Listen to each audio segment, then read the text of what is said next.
वक्त करीब आ रहा है, सब तैयारियां मुकम्मल हैं, मीडिया, फाइनेंस, नैरेटिव सब कंट्रोल में है, लेकिन हमें अब सिर्फ कंट्रोल नहीं बल्कि मुकम्मल गालबा चाहिए,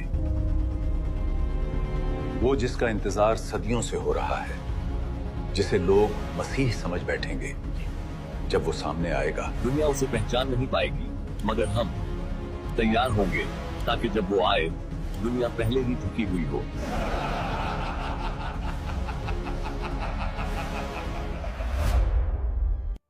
क्या आज जो इजराइल कर रहा है वही कुछ बनी इस्राइल ने भी किया था? और फिर अल्लाह ने उनके साथ क्या किया था?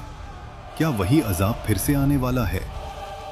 कुरान में अल्लाह ने बानी इजराइल को 2 बार जमीन में फसाद करने का जिक्र किया है और हर बार उन पर ऐसा अजाब आया कि उनकी ताकत मिट्टी में मिल गई। सूरह बानी इजराइल में अल्लाह ने उन्हें एक खुली और साफ वार्निंग दी, और अगर तुम फिर वही फसाद करोगे तो हम भी फिर वही अजाब करेंगे। मगर सवाल ये है, क्या आज हिस्ट्री दोबारा रिपीट होने वाली है? और अगर आज की दुनिया को देखें तो एक अजीब हकीकत सामने आती है। दुनिया के सिर्फ 0.2% आबादी, लेकिन दुनिया का 40% से ज्यादा मीडिया, बैंकिंग और एंटरटेनमेंट इंडस्ट्री उनके हाथ में है। क्या आपने कभी सोचा है ये लोग कौन है और इनकी कहानी कहां से शुरू होती है? बनी इस्राइल का मतलब है हजरत याकूब अलैहिस्सलाम की औलाद। अल्लाह ने कुरान में सूरह अल बकरा में फरमाया, ए बनी इस्राइल, मेरी उस नेमत को याद करो जो मैंने तुम्हें दी, और यह कि मैंने तुम्हें तमाम जहां के लोगों पर फजीलत दी। तफसीर इब्न कथीर में लिखा है कि अल्लाह ने बनी इस्राइल को इतनी नेमतें दी कि अगर गिनना चाहें तो गिन नहीं सकते। लेकिन फिर क्या हुआ? यही से असल वाकया शुरू होता है, और यही वो मकाम है जहां से उनकी तबाही का सफर शुरू हुआ। एक कौम जिसे अल्लाह ने दुनिया की रहनुमा कौम बनाया। अंबिया उनमें से उठाए गए, हजरत मूसा, हजरत दाऊद, हजरत सुलेमान, हजरत ईसा अलैहिस्सलाम, सब इसी कौम में भेजे गए। उन पर आसमानी किताबें नाजिल हुईं, तौरत, जबूर और इंजील, और फिर मौज़ात ऐसे कि तारीख हैरान रह गई। अल्लाह ने बनी इज़राइल को सब कुछ दिया, लेकिन उन्होंने हर बार अल्लाह की नाफरमानी की। कुरान में अल्लाह ने उनकी नाफरमानियों का एक एक वाक़या रिकॉर्ड करके रख दिया है। जब हजरत मूसा अलैहिस्सलाम अल्लाह के हुक्म से तुरे सीना पर गए और 40 दिन तक अपनी कौम से दूर रहे, तो उनकी गैर मौजूदगी में एक शख्स सामरी ने लोगों के जेवरात जमा किए, उन्हें पिघलाकर सोने का एक बछड़ा बना दिया। अब इन लोगों को मिलवाना है उनके नए खुदा से। जल्दी चलो, हमारा नया खुदा आया है। और फिर उस बछड़े में से एक अजीब सी आवाज निकलने लगी, जिससे लोग धोखे में आ गए। और फिर वही कौम जिसने समुंदर को फटते हुए देखा था, जिसने असाए मूसा के मौज़ात देखे थे, वो सोने के बछड़े के सामने झुक गई। कुरान इस वाक़ये को यूं बयां करता है, और उन्होंने मूसा की गैर मौजूदगी में अपने जेवरात से एक बछड़े का बदन बना लिया जिसमें से आवाज निकलती थी। क्या उन्होंने नहीं देखा कि वह न उनसे बात कर सकता है और न उन्हें रास्ता दिखा सकता है? तफसीर इब्न कथीर और तफसीर तबारी में आता है कि सामरी ने उस बछड़े के अंदर ऐसा निजाम बनाया था कि हवा गुजरती तो उसमें से आवाज निकलती थी, और लोग समझने लगे कि ये कोई कुदरती या इलाही चीज है। सोचो, एक कौम जिसने अल्लाह के इतने मौज़ात अपनी आंखों से देखे, फिर भी सिर्फ 40 दिन में शिर्क तक पहुंच गई। सामरी ने उस बछड़े के अंदर ऐसा निजाम बनाया था कि हवा गुजरती तो उसमें से आवाज निकलती थी, और लोग समझने लगे कि ये कोई कुदरती या इलाही चीज है। सोचो, एक कौम जिसने अल्लाह के इतने मौज़ात अपनी आंखों से देखे, फिर भी सिर्फ 40 दिन में शिर्क तक पहुंच गई। और फिर एक दिन समुंदर उनके सामने था, पीछे फिरौन का लश्कर, और उस वक्त नबी थे हजरत मूसा अलैहिस्सलाम। अल्लाह ने हुक्म दिया, अपना असा समुंदर पर मारो। जैसे ही असा लगा समुंदर दो हिस्सों में फट गया। पानी दोनों तरफ पहाड़ों की तरह खड़ा हो गया और बीच में सूखा रास्ता बन गया।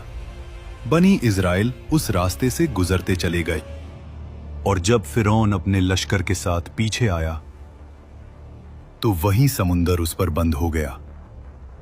लेकिन वाकया यहां खत्म नहीं होता। जब बानी इजराइल सहराए सीना के सुनसान रेगिस्तान में पहुंचे, न खेत थे, न पानी, न खाना। यहां से जल्दी निकलना होगा, ये गर्मी बर्दाश्त से बाहिज है। तब अल्लाह ने उन पर एक और अजीब रहमत नाजिल की। कुरान में अल्लाह फरमाता है, और हमने तुम पर बादलों का साया किया और तुम पर मन और सलवा नाजिल किया। मन क्या था? और हमने तुम पर बादलों का साया किया और तुम पर मन और सलवा नाजिल किया। मन क्या था? तफसीर इब्न कसीर के मुताबिक ये एक मीठी चीज थी जो सुबह सुबह जमीन और पत्तों पर जम जाती थी, बिल्कुल शहद या मीठी शबनम की तरह। और सलवा एक परिंदा जो बटेर जैसा था, जो शाम के वक्त उनके पास आता ताकि वो आसानी से उसे पकड़कर खाना बना सके। अल्लाह हमसे कितना खुश है, हमें खाना और मीठा शहद दे रहा। सोचो, आसमान से खाना उतर रहा है, बादल उन पर साया कर रहे हैं और नबी उनके दरमियान मौजूद हैं, लेकिन फिर भी ये कौम शुक्रगुजार न रह सकी। कुरान बताता है कि उन्होंने कहा, हम एक ही तरह का खाना खाकर थक गए हैं, हमें जमीन से उगने वाली चीजें चाहिए, जैसे प्याज, लहसुन और दाल। यानी आसमान से आने वाले खाने को छोड़कर वो जमीन की सब्जियों का मुतालबा करने लगे और यहीं से उनकी नाफरमानियों का सिलसिला और गहरा होता गया। हजरत मूसा अलैहिस्सलाम ने उन्हें समझाया, क्या तुम बेहतर चीज को छोड़कर कमतर चीज मांग रहे हो? कुरान में अल्लाह फरमाता है, फिर उन पर जिल्लत और मोहताजी मुसल्लत कर दी गई और वो अल्लाह के गजब के मुस्तहिक हो गए।